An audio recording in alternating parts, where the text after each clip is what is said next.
NSV. So previous క్లాస్లో part 1 and part 2లో electricity నుంచి అరౌండ్ 20 క్వశ్చన్స్ వరకు డిస్కస్ చేసాము. And 20 questions with some important tips, తర్వాత రిలేటెడ్ లింక్స్ అన్నిటిని కూడా డిస్కస్ చేసాము. సో ఈ పార్ట్లో వచ్చేటప్పటికి 21 నుంచి 30 వరకు మరొక 10 క్వశ్చన్స్ని డిస్కస్ చేద్దాం. నిజానికి ఎలక్ట్రిసిటీ అనే లెసన్ నుంచి అన్లిమిటెడ్ ప్రాబ్లమ్స్ అనేవి మనం క్రియేట్ చేయొచ్చు, అలానే పాసిబిలిటీస్ ఉన్నాయి. So because of so many chapters అన్నిటికీ కూడా ఇంటర్లింక్ అవ్వడం వల్ల ఇది 100% చాలా ఇంపార్టెంట్ టాపిక్. సో అగైన్ ఎవరైతే ఎలక్ట్రానిక్స్ ఇన్స్ట్రుమెంటేషన్ వాళ్ళు ఉన్నారో ఐటీ అండ్ డిప్లొమా హోల్డర్స్కి వాళ్ళకి చాలా యూజ్ఫుల్ అవుతుంది.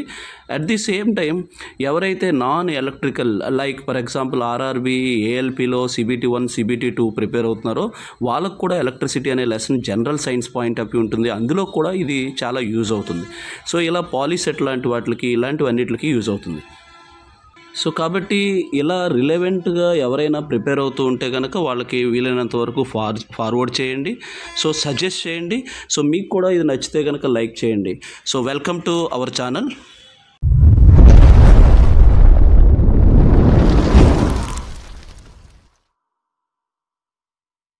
5 ohm, 5 kilo ohm, 50 kilo ohm, 5 mega ohm are connected in parallel, then total resistance will be. So 5 ohm, 5 kilo ohm, 50 kilo ohm, 5 mega ohm ఇవన్నీ కూడా ప్యారలల్లో connect చేశారు. అటువంటప్పుడు total రెసిస్టెన్స్ని ఎలా ఐడెంటిఫై చేయాలి చూద్దాం. 5 ohm, 5 kilo ohm, 50 kilo ohm, 5 mega ohm ఇవన్నీ కూడా ఎలా కనెక్ట్ చేశారు అని అంటే ప్యారలల్లో కనెక్ట్ చేశారట. అటువంటప్పుడు టోటల్ రెసిస్టెన్స్ ఎంత అనేది క్వశ్చన్. సో ఇప్పుడు ఎప్పుడైనా మనం టోటల్ రెసిస్టెన్స్ కనుక్కోవాలంటే నేను ఎపిసోడ్ 1లోనే చెప్పాను ఏంటి అంటే if number of resistors are connected in parallel then total resistance is always less than the least value of resistor. అంటే ఇవన్నీ మళ్ళీ మనం చేయాల్సిన అవసరం లేదు. ఇందులో చిన్నది ఏదో సెలెక్ట్ చేసుకోండి. ఈ చిన్నదానికన్నా తక్కువ ఉంటుంది, ఇది చిన్నదానికన్నా పెద్దది, ఇది చిన్నదానికన్నా పెద్దది, ఇది చిన్నదానికన్నా పెద్దది. సో ఇది 5 కన్నా చిన్నది కాబట్టి ఆన్సర్ ఏమవుతుంది అని అంటే 4.5. మనం nichrome wire used as a heater coil has the resistance of 1 ohm per meter for a heater of 1000 watt and 200 volt. The length of the wire required will be అనేది question. So ఒక nichrome వైర్తో తయారు చేసినటువంటి heater ఉంది. ఆ heater coil యొక్క resistance ఒక్కొక్క మీటర్కి 1 ohm offer చేస్తుంది. అయితే ఆ హీటర్ యొక్క రేటింగ్ వచ్చేటప్పటికి 1000 watt అండ్ 200 volt. అటువంటప్పుడు ఆ హీటర్ లోపల ఉన్నటువంటి రెసిస్టెన్స్ లెంత్ ఎంత అనేది question. Resistance length is nothing but wire యొక్క నిక్రోమ్ వైర్ యొక్క లెంత్ ఎంత అనేది క్వశ్చన్. ఒక హీటర్ కాయిల్ యొక్క పవర్ రేటింగ్ వచ్చేటప్పటికి 1000 watt, అలానే దాని యొక్క ఆపరేటింగ్ వోల్టేజ్ వచ్చేటప్పటికి 200 volt ఉంది. అయితే టర్మ్స్ అండ్ కండిషన్స్ ఏంట్రా అంటే ఇందులో ఒక్కొక్క మీటర్ 1 ohm ఆఫర్ చేస్తుంది. అటువంటప్పుడు దీని లోపల ఎన్ని మీటర్ల లెంత్ ఉన్నటువంటి కాయిల్ ఉంది అనేది క్వశ్చన్. సో ఇప్పుడు మనకి ఇలా డైరెక్ట్గా లెంత్ గురించి మనకు తెలియకపోతే కనుక ఇక్కడ ఇచ్చినటువంటి క్లూ ఏంటంటే 1 మీటర్కి 1 ohm ఉంటుందని మనకి చెప్పాడు. కాబట్టి ఇందులో ఎన్ని ఓమ్లు ఉన్నాయో తెలిస్తే అన్ని మీటర్లు అవుతుంది. So simple. సో మన దగ్గర ఫార్ములా తెలుసు, power P is equal to V²/R అని ఒక ఫార్ములా తెలుసు. దీంట్లోంచి R is equal to automatically V²/P అని ఒక ఫార్ములా వేయండి. So V is equal to 200 × 200. So 200 square కాబట్టి 200 × 200. So power P is equal to 1000. So ఈ 2 సున్నాలు క్యాన్సిల్, ఈ 0 క్యాన్సిల్. సో కన్క్లూజన్ ఏమొచ్చిందిరా అంటే 40 ohm వచ్చింది. 40 ohm వచ్చింది అని అంటే ఆటోమేటికల్లీ ఎన్ని మీటర్లు ఉంటుంది అని అంటే 40 meters ఉంటుంది. So this is the answer, 40 meters. A 6 ohm nichrome wire is stretched into n times the original length, then change in resistance of the wire. So 6 ohm గల ఒక నిక్రోమ్ వైర్ ఉంది. దాన్ని n times దాని original లెంత్తో పోలిస్తే n times stretch చేస్తే change in resistance ఎలా ఉంటుంది. 6 ohm గల ఒక నిక్రోమ్ వైర్ ఉంది. ఆ వైరు కాస్త స్ట్రెచ్ చేశారట. స్ట్రెచ్ చేస్తే మనకు తెలిసింది ఏంటంటే లెంత్ ఇంక్రీజ్ అవుతుంది, వేరే ఏమవుద్ది అంటే డిక్రీజ్ అవుద్ది. అలా n times స్ట్రెచ్ చేసినప్పుడు చేంజ్ ఇన్ రెసిస్టెన్స్ ఎలా ఉంది అనేది క్వశ్చన్. సో ఈ క్వశ్చన్ ఎలా చేయాలో చూద్దాం. ఒకవేళ మనం ఈ nకు బదులుగా if n is equal to కనుక మనం like n is equal to 2 అని అనుకున్నామే అనుకోండి. దాని మీనింగ్ ఏంట్రా అంటే సో లెంత్ అనేది ఏమైందిరా అంటే 2 టైమ్స్ ఇంక్రీజ్ అవుతుంది. అంటే so change in length original లెంత్కి 2 టైమ్స్ అయింది. మరి ఏరియా ఏమైందిరా అంటే సో ఒరిజినల్ ఏరియా బై 2 అయింది. సో ఇటువంటప్పుడు చేంజ్ ఇన్ రెసిస్టెన్స్ కూడా ఏమవుతుంది అని అంటే change in length by change in area అవుతుంది. సో ఇప్పుడు మనం ఒరిజినల్ వాల్యూతో పోలిస్తే రో మారదు కాబట్టి సో ఎల్ ఏమైందిరా అంటే 2 టైమ్స్ ఎల్ అయింది. ఏరియా ఏమైందిరా అంటే ఏ బై 2 అయింది. సో ఇప్పుడు దీన్ని సింప్లిఫై చేస్తే రో అలానే ఉంటుంది. ఆటోమేటికల్లీ ఎల్ ఏ అండ్ ఇక్కడ 2 పైకి వెళ్తే 2 స్క్వేర్ అవుతుంది. సో కన్క్లూజన్ ఏంటంటే ఆర్ఎల్ బై ఏ అనేటువంటిది వచ్చేటప్పటికి మన దగ్గర ఆర్ అని తెలుసు. సో కాబట్టి ఇది ఆర్ అయితే కనుక ఇక్కడ 2 అన్నాం కాబట్టి 2 స్క్వేర్ అయింది. అలానే so R N is equal to 2 అనుకుంటే 2 స్క్వేర్ ఇంటూ ఆర్ అయింది. ద సేమ్ సిమిలర్లీ మనం అప్లై చేసేమే అనుకోండి. So N is equal to 3 అని అనుకుంటే ఆటోమేటికల్లీ చేంజ్ ఇన్ రెసిస్టెన్స్ ఏమవుతుందంటే 3 స్క్వేర్ ఇంటూ ఆర్ అవుతుంది.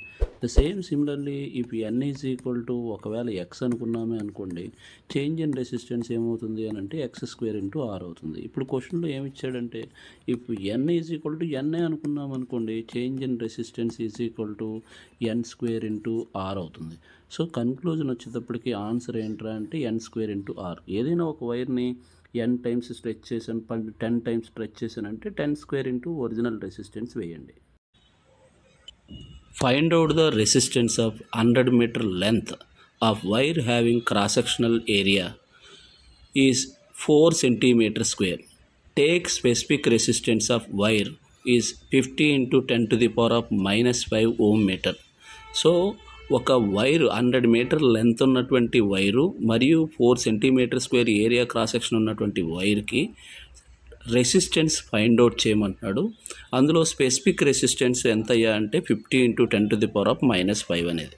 So R is equal to rho L by ఏని బేస్ చేసుకొని డైరెక్ట్గా వాల్యూస్ అన్నీ ఇచ్చాడు. సో దానికి రిలేటెడ్ ప్రాబ్లం ఇచ్చాడు, ఏరియా ఇచ్చాడు, స్పెసిఫిక్ రెసిస్టెన్స్ ఇచ్చాడు, ఇచ్చి రెసిస్టెన్స్ కనుక్కోమన్నాడు. రెసిస్టెన్స్ ఫార్ములా మనకు తెలిసినటువంటి ఏంటంటే R is equal to rho L by A. అయితే ఇక్కడ మనం గుర్తుపెట్టుకోవాల్సినటువంటి విషయాలు ఏంటంటే లెంత్ అనేది మీటర్లో ఉంది అండ్ స్పెసిఫిక్ రెసిస్టెన్స్ కూడా మీటర్లో ఉంది. కానీ ఏదైతే ఏరియా ఉందో ఏరియా మాత్రం సెంటీమీటర్ స్క్వేర్లో ఉంది. దీన్ని కూడా మనం మీటర్లో కన్వర్ట్ చేసిన తర్వాత మాత్రమే డ్రా చేయాలి తప్ప ఎట్టి పరిస్థితుల్లోనూ ఈ సెంటీమీటర్స్ని డైరెక్ట్గా యూజ్ చేయకూడదు. సో ఇప్పుడు మనం డివైడెడ్ బై సి స్క్వేర్ వేసామనుకోండి, అప్పుడు ఆటోమేటికల్లీ మీటర్ స్క్వేర్లోకి వెళ్ళిపోతుంది. అంటే divided by C square. C అంటే 10 to the power of 2, C square అంటే 10 to the power of 4. అంటే 4 ఇంటూ ఈ 10 to the power of 4ని పైకి తీసుకొస్తే 10 to the power of minus 4 అవుతుంది. ఇప్పుడు ఇది కూడా ఏమైంది అని అంటే మీటర్లో కన్వర్ట్ అయిపోయింది. ఇప్పుడు మనం డైరెక్ట్గా సబ్స్టిట్యూట్ చేయడానికి ట్రై చేద్దాం. So 50 into 10 to the power of minus 5 రో వేసాను. ఎల్ వాల్యూ ఎంత అంటే 100 ఈజ్ కాల్డ్ యాజ్, దీన్ని ఇలా కూడా రాసుకోవచ్చు 10 స్క్వేర్. సో నెక్స్ట్ వన్ వచ్చేటప్పటికి రో ఎల్ అయిపోయింది, ఏ వాల్యూ రాద్దాం. 4 into 10 to the power of minus 4. So ఇప్పుడు మనం ఈ -4ను కూడా ఇలా పైకి తీసుకెళ్ళామనుకోండి, అది ఆటోమేటికల్లీ ఇది ఏమవుతుంది అని అంటే +4 కింద అవుతుంది. అంటే ఈ కింద ఉన్నటువంటి దాన్ని నేను పైకి తీసుకెళ్ళాను, 10 to the power of 4 అయిపోయింది.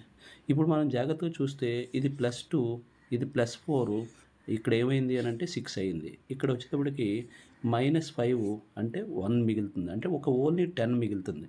సో కన్క్లూజన్కి వచ్చేటప్పటికి ఏమవుతుంది అని అంటే 500 కింద వచ్చేటప్పటికి 4 మిగిలింది. So 500/4 is called as 125 ohm.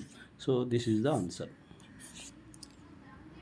4 lamps of 100 watt at 200 volt, 200 watt 200 volt, 50 watt at 200 volt and 500 watt 200 volt are connected in series with 200 volt supply.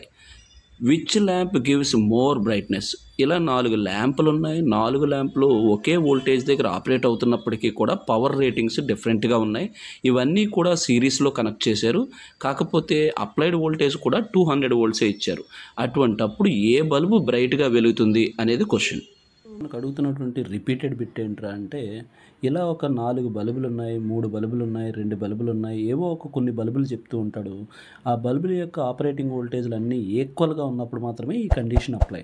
So ఇలా ఇచ్చి ఇవన్నీ కలిపి నేను సిరీస్లో కనెక్ట్ చేశాను. కానీ వీటిలన్నిటికి సిరీస్లో కనెక్ట్ చేస్తే 400 వోల్ట్స్ ఇవ్వాలి. కానీ నేను ఇచ్చినటువంటి వోల్టేజ్ మాత్రం 200 ఇచ్చాను. అంటే ఒక బల్బుకి సరిపడా వోల్టేజ్ మాత్రమే ఇచ్చాను. అటువంటప్పుడు ఏ బల్బు బ్రైట్గా వెలుగుతుంది, ఏ బల్బు డిమ్గా వెలుగుతుంది అనేటువంటి క్వశ్చన్ అడుగుతాడు. ఎప్పుడైనా సరే బ్రైట్నెస్ అనేది దేని మీద డిపెండ్ అయి ఉంటుంది అని అంటే, దాని యొక్క వోల్టేజ్ డ్రాప్ మీద డిపెండ్ అయి ఉంటుంది. సో ఏదైతే బల్బు ఉంటుందో ఆ బల్బు యొక్క వోల్టేజ్ డ్రాప్ మీద డిపెండ్ అయి ఉంటుంది. వోల్టేజ్ డ్రాప్ ఫార్ములా ఏంట్రా అంటే I ఇంటూ ఆర్. సిరీస్లో కరెంట్ ఎప్పుడు సేమే ఉంటుంది కాబట్టి వోల్టేజ్ డ్రాప్ అనేది దేని మీద డిపెండ్ అయి ఉంటుందంటే రెసిస్టెన్స్ మీద డిపెండ్ అయి ఉంటుంది. దేనికైతే ఎక్కువ రెసిస్టెన్స్ ఉంటుందో అది ఎక్కువ బ్రైట్గా వెలుగుతుంది. దేనికైతే తక్కువ రెసిస్టెన్స్ ఉంటుందో అది డిమ్గా వెలుగుతుంది. సో మనకి రెసిస్టెన్స్కి ఫార్ములా తెలుసు. ఆ ఫార్ములా ఏంట్రా అంటే V²/P. సో ఇక్కడ మీరు జాగ్రత్తగా గమనిస్తే అన్నిటి వోల్టేజ్లు సేమ్ ఉన్నప్పుడు ఇది సేమే ఉంటుంది. ఇక్కడ పీలు మాత్రమే చేంజ్ ఉన్నాయి. అంటే పీ వాల్యూ దేనికి తక్కువ ఉంటుందో దాని వాల్యూ ఎక్కువ వస్తుంది, పీ వాల్యూ దేనికి ఎక్కువ ఉంటుందో దాని వాల్యూ తక్కువ వస్తుంది. అంటే ఇక్కడ మీరు జాగ్రత్తగా చూస్తే తక్కువ పీ వాల్యూ ఏముందిరా అంటే కనుక 50 వాట్ ఉంది. సో అప్పుడు మోర్ బ్రైట్నెస్గా వెలిగేటువంటి బల్బ్ ఏదిరా అంటే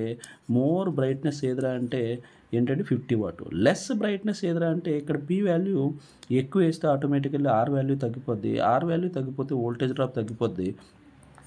డ్రాప్ తగ్గిపోతే ఆటోమేటికల్లీ బ్రైట్నెస్ తగ్గిపోద్ది. అప్పుడు లెస్ బ్రైట్నెస్ ఏదిరా అంటే కనుక ఏమవుతుంది, ఇది సిరీస్కి మాత్రమే వర్తిస్తుంది. ఏ 6 ohm nichrome wire cut into n equal parts and bunched together, then the change in resistance of the wire. So ఒక 6 ohm గల నిక్రోమ్ వైర్ ఉంది, దాన్ని n పార్ట్స్ కింద కట్ చేసి అవన్నీ మళ్ళీ దగ్గరికి బంచ్ చేస్తే చేంజ్ ఇన్ రెసిస్టెన్స్ అనేది ఎలా ఉంటుంది అనేది క్వశ్చన్. సో ఒకవేళ నెక్స్ట్ క్వశ్చన్ చూడండి, R ρL/I అని అనుకుందాం. ఒక నిక్రోమ్ వైర్ ఉంది, దీన్ని n ఈక్వల్ పార్ట్స్ కింద కట్ చేశాడట. చేంజ్ ఇన్ రెసిస్టెన్స్ ఎంత అనేది నెక్స్ట్ క్వశ్చన్. సో సేమ్ సిమిలర్గా ముందు చేసినటువంటి క్వశ్చన్ లానే, కాకపోతే ఇక్కడ వచ్చేటప్పటికి కట్ చేశాడు. సో ఫర్ ఎగ్జాంపుల్ ఇలా కట్ చేస్తే ఏమవుతుంది అని అంటే లెంత్ తగ్గుతుంది, ఏరియా ఆటోమేటికల్లీ ఏమవుతుంది అని అంటే ఇంక్రీజ్ అవుతుంది. ఇది n ఎంతో తెలియలేనప్పుడు ఒకవేళ ఇఫ్ n మనం 2 అని అనుకోండి. సో దీన్ని 2 పార్టీషన్స్ కింద కట్ చేశాడు అని అనుకోండి. ఆటోమేటికల్లీ లెంత్ ఏమవుతుంది, చేంజ్ ఇన్ లెంత్ అని అంటే ఒరిజినల్ లెంత్కి బై 2 అవుతుంది. సో చేంజ్ ఇన్ ఏరియా ఏమవుతుంది అని అంటే ఒరిజినల్ ఏరియా ఏదైతే ఉందో దానికి 2 times అవుతుంది. సో దీన్ని మనం చేంజ్ ఇన్ రెసిస్టెన్స్లో మనం అప్లై చేయడానికి ట్రై చేయండి.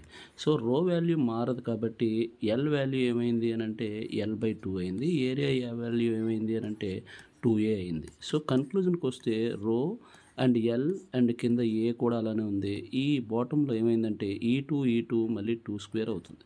సో కన్క్లూజన్ వచ్చేటప్పటికి రో L/A అంటే అర్థం ఏంట్రా అంటే ఆల్రెడీ ఐడియా ఉంది. Rho L/A is called as R. So ఇది ఆర్ అయితే బాటంలో ఏముంది అని అంటే 2 × 2² అయింది. సో ఆన్సర్ వచ్చేటప్పటికి ఒకవేళ n వాల్యూ 2 అయ్యి ఉంటే 2² అవుతుంది. సేమ్ సిమిలర్గా సో n వాల్యూ 2 అయినప్పుడు R/2² అయింది. సేమ్ సిమిలర్గా ఒకవేళ n 3 అయ్యి ఉంటే RC వాల్యూ ఏమవుతుంది, చేంజ్ ఇన్ రెసిస్టెన్స్ అని అంటే R/3² అవుతుంది. సో ఒకవేళ ఇఫ్ n సమ్ NA అనుకుంటే కనుక RC వాల్యూ ఏమవుతుంది అని అంటే మీరు R/n² అవుతుంది. మీరు గుర్తుపెట్టుకోవాల్సిందల్లా ఒకటే, సో ఆ క్వశ్చన్ ఏదైతే లెంత్ని స్ట్రెచ్ చేసినప్పుడు రెసిస్టెన్స్ ఇంక్రీజ్ అవుతుంది. ఇంక్రీజ్ అవ్వాలంటే ఇంటూ స్క్వేర్లో ఉంటుంది. కట్ చేసినప్పుడు లెంత్ తగ్గుతుంది, లెంత్ తగ్గితే రెసిస్టెన్స్ కూడా తగ్గుతుంది, కాకపోతే స్క్వేర్లో తగ్గుతుంది. ఈ విధంగా గుర్తుపెట్టుకోండి. 4 lamps 100 watt, 200 volt, 200 watt, 200 volt, 60 watt at 200 volt and 500 watt at 200 volt are connected in parallel with 200 volt supply. Which lamp gives more brightness. So previous కేసులోనే ఇక్కడ కూడా 4 ల్యాంప్స్ ఉన్నాయి. ఆపరేటింగ్ వోల్టేజ్లు అన్నీ సేమే ఉన్నాయి అండ్ అప్లైడ్ వోల్టేజ్ కూడా సేమే ఉంది. అటువంటప్పుడు ప్యారలల్లో కనెక్ట్ చేస్తే కనుక ఏ బల్బు బ్రైట్గా వెలుగుతుంది అనేది.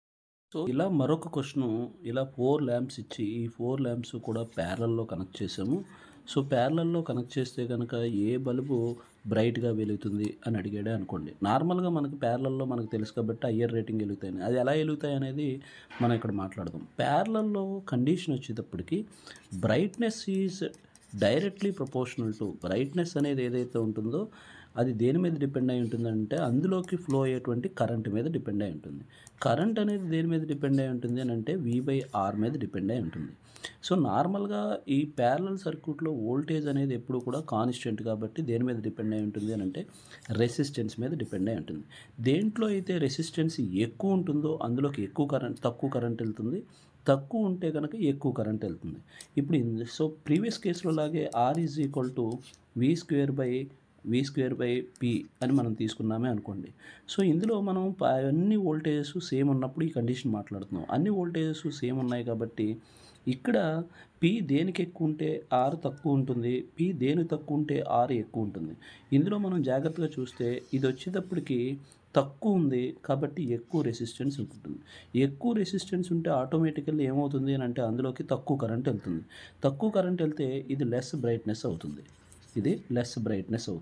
ద సేమ్ సిమిలర్గా మనం జాగ్రత్తగా చూస్తే కనుక ఒకవేళ ఇది కనుక మనం తీసుకున్నామే అనుకోండి 500 వాట్ కనుక తీసుకున్నాం అనుకోండి 500 వాట్ అనేది చాలా ఎక్కువ. ఆటోమేటికల్లీ ఇందులోకి వెళ్ళేటువంటి కరెంటు రెసిస్టెన్స్ కాస్త తక్కువ అవుతుంది. రెసిస్టెన్స్ ఆటోమేటికల్లీ తగ్గిపోతే అందులోకి వెళ్ళేటువంటి కరెంట్ పెరుగుతుంది. అందులోకి వెళ్ళే కరెంట్ పెరిగిపోతే ఇప్పుడే చెప్పాను బ్రైట్నెస్ కూడా ఏమవుతుంది అని అంటే పెరిగిపోతుంది.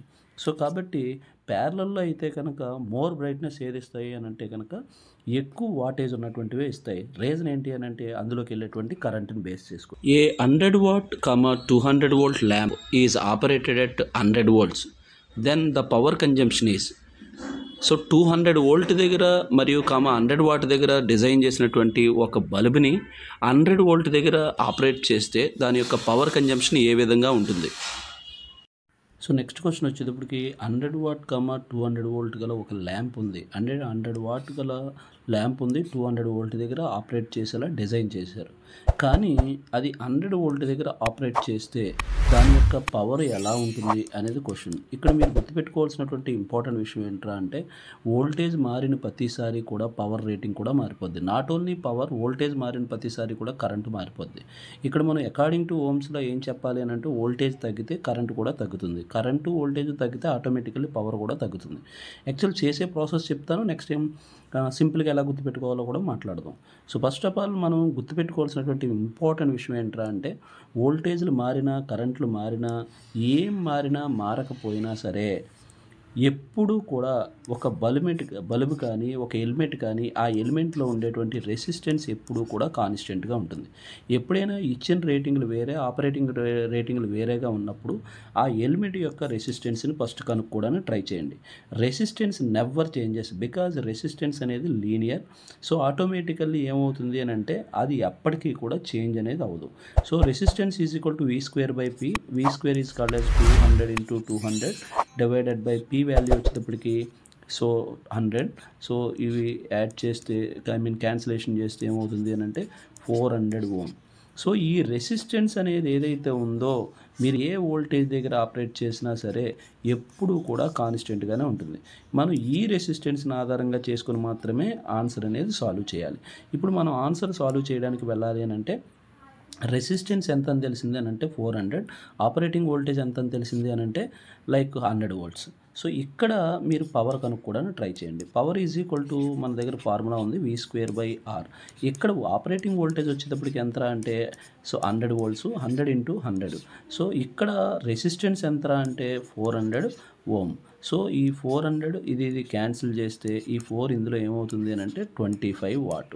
అంటే ఏమైందో చూడండి, జాగ్రత్తగా చూస్తే మనం ఆపరేట్ చేయాల్సిన దానికన్నా సగం వోల్టేజ్ దగ్గర ఆపరేట్ చేస్తే వోల్టేజ్ సగం అయినప్పుడు కరెంటు కూడా సగం అవుద్ది.